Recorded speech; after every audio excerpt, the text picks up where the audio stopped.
ठीक है। तो हमारा जो टॉपिक है एक्टिव और पैसिव वॉइस, ठीक है। तो इसमें हमें क्या ध्यान रखना है कि जो टेंस है, ठीक है, टेंस कितने प्रकार के होते हैं? 3 प्रकार के होते हैं, ठीक है। मेन तो 3 प्रकार के होते हैं, प्रेजेंट, पास्ट और फ्यूचर, और उनके भी शायद अलग अलग टाइप होते हैं, ठीक है।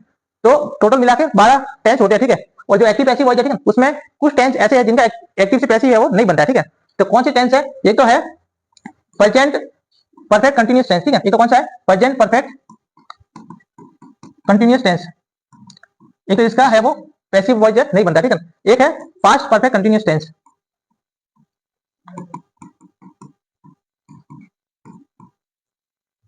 एक है फ्यूचर कंटिन्यूअस टेंस, और एक है फ्यूचर परफेक्ट कंटिन्यूअस टेंस।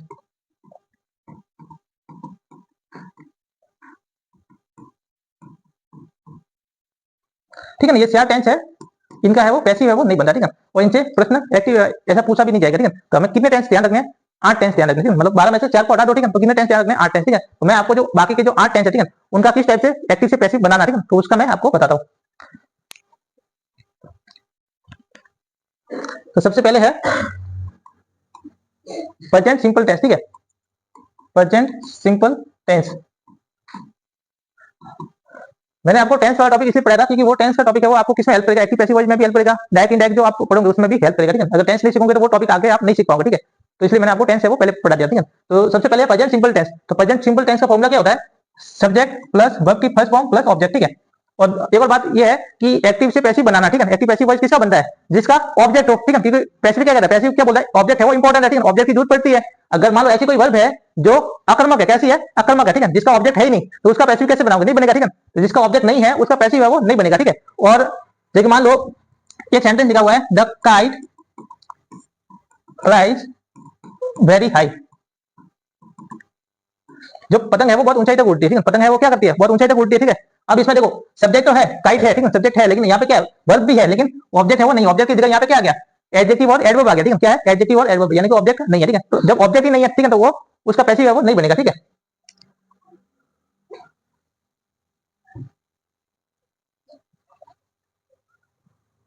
तो देखो पहला जो टेंस क्या है? प्रेजेंट सिंपल टेंस है, ठीक है। तो इसका फॉर्मेट है सब्जेक्ट प्लस वर्ब की फर्स्ट फॉर्म प्लस ऑब्जेक्ट, ठीक है। अब इसका हमें क्या बनाना है? पैसिव बनाना है। क्या बनाना है? पैसिव। तो पैसिव बनाएंगे तो इसका फॉर्मेट क्या होगा? ऑब्जेक्ट को आगे ला देंगे, ठीक है, सब्जेक्ट की जगह, ठीक है, प्लस जो भी वर्ब है, ठीक है, वर्ब की फर्स्ट फॉर्म दे रखी है, इसको हमें क्या बनाना है? थर्ड फॉर्म बनाना है, ठीक है। तो डायरेक्ट तो बनेगी नहीं, ठीक है, डायरेक्ट तो बनेगी नहीं। यहाँ पे फर्स्ट फॉर्म लिखी हुई है, इसको ऐसे कैसे थर्ड फॉर्म बना दो, ठीक है। तो बिना चेंज के थर्ड फॉर्म नहीं बनेगी। तो चेंज हमें क्या करना पड़ेगा? हमें बी फॉर्म लिखना पड़ेगा। क्या लिखना पड़ेगा? B form. और बी फॉर्म है वो अलग अलग वर्ब के अकॉर्डिंग अलग अलग है वो आएगी, ठीक है। तो हमें क्या करना पड़ेगा? सबसे पहले बी फॉर्म लिखना पड़ेगा, ठीक है। फिर उसके बाद आपको वर्ब की थर्ड फॉर्म बनानी है, ठीक है। और प्लस बाय लगाना है, और जो आपने सब्जेक्ट लिखा था, ठीक है, वो सब्जेक्ट है वो इधर आ जाएगा, ठीक है। वो सब्जेक्ट है वो बाय के साथ में इधर आ जाएगा। और वो भी कब आएगा? जब सब्जेक्ट की जरूरत है तो, ठीक है। अगर सब्जेक्ट की जरूरत ही नहीं है, ठीक है, तो वहां पे क्या आ जाएगा? केवल वर्ब की थर्ड फॉर्म लिख दो, ठीक है। फिर इसका आगे बाय लगा के सब्जेक्ट लिखने की जरूरत नहीं है। लेकिन मान लो आपका सब्जेक्ट क्या है? अगर डे है, ठीक है, क्या है? डे है, वन है, सम वन है,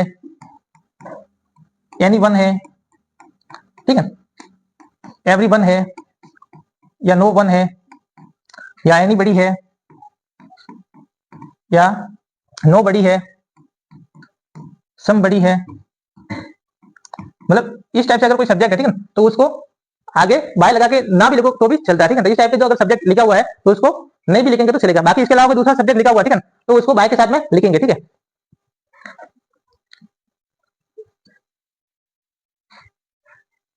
देखिए मैं इसका एक एग्जांपल बताता हूं।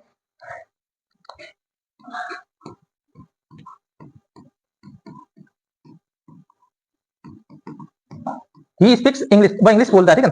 अब ये क्या है? पहले ये बताइए एक्टिव वॉइस का सेंटेंस है कि पैसिव वॉइस का सेंटेंस है? आपको ये किस टाइप का सेंटेंस दिख रहा है? एक्टिव वॉइस का दिख रहा है कि पैसिव वॉइस का दिख रहा है? एक्टिव वॉइस का, क्योंकि आगे किससे स्टार्ट हुआ? सब्जेक्ट से स्टार्ट हुआ, ठीक है। तो एक्टिव वॉइस है, ठीक है, सब्जेक्ट से स्टार्ट हुआ तो एक्टिव वॉइस है। तो इसको क्या करना है? पैसिव बनाना है। तो पैसिव बनाना है तो सब्जेक्ट की जगह क्या आ जाएगा?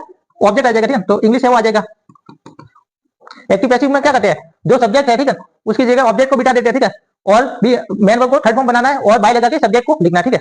तो ऑब्जेक्ट आगे आ जाएगा इंग्लिश, ठीक है। अब यहाँ पे क्या है? मेन वर्ब की फर्स्ट फॉर्म लिखी हुई, ठीक है, स्पीच लिखा हुआ, ठीक है। तो इसको हमें थर्ड फॉर्म बनाना है, ठीक है। तो थर्ड फॉर्म बनाने से पहले हम क्या लिखेंगे? यहाँ पे बी फॉर्म लिखेंगे। क्या लिखेंगे? B form. तो जब फर्स्ट फॉर्म दे रखी है, क्या दे रखी है? फर्स्ट फॉर्म, ठीक है। तो बी फॉर्म क्या बनेगी उसकी?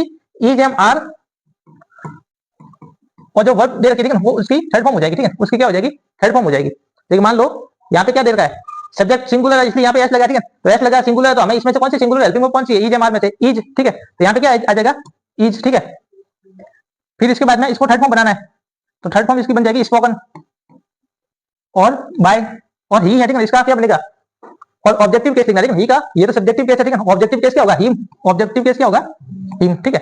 तो English is spoken by him, अंग्रेजी है वो उसके द्वारा बोली जाती है। और फर्स्ट सेंटेंस क्या बोलता है, क्या कहता है, ही स्पीक्स इंग्लिश, वो अंग्रेजी बोलता है, और सेकंड वाला सेंटेंस है वो बोल रहा है कि अंग्रेजी उसके द्वारा बोली जा रही है, ठीक है, यानी कि ये सेकंड वाला सेंटेंस किसके ऊपर फोकस कर रहा है, ऑब्जेक्ट के ऊपर, ठीक है, अंग्रेजी है वो उसके द्वारा बोली जाती है, और जो फर्स्ट सेंटेंस है, ठीक है, ये सब्जेक्ट के ऊपर फोकस कर रहा है, ठीक है। नेक्स्ट है, मैं इसमें आपको कुछ प्रोनाउन है वो लिखवा देता हूं, उसका ऑब्जेक्टिव क्या बनेगा और सब्जेक्टिव है वो क्या बनेगा, ठीक है।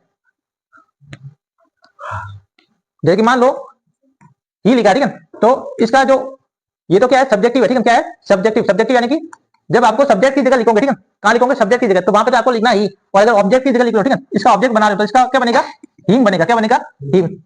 अगर सी लिखा हुआ है तो सी का क्या बनेगा ऑब्जेक्ट हर, ठीक है, मान लो ऑब्जेक्ट लिखा हुआ है, ठीक है, अब उसको सब्जेक्ट की जगह लाना, ठीक है, तो हर लिखा हुआ है तो हर का क्या बन जाएगा सब्जेक्ट सी बनेगा, ठीक है, और अगर हिम लिखा हुआ ऑब्जेक्ट है तो हिम का सब्जेक्ट बनाना, ठीक है, सब्जेक्ट की जगह लाना तो वहां पे क्या बनेगा ही बनेगा। और अगर मान लो सब्जेक्ट की जगह ही लिखा हुआ है उसको ऑब्जेक्ट की जगह लगाना है बाय के साथ में आगे, ठीक है, तो वहां पे बनेगा हिम और सी का बन जाएगा हर।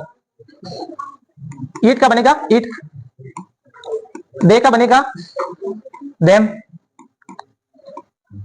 बी का बनेगा अस, यू का बनेगा यू, हु का बनेगा हुम, ठीक है, ये इतना है वो पहले लिख दो।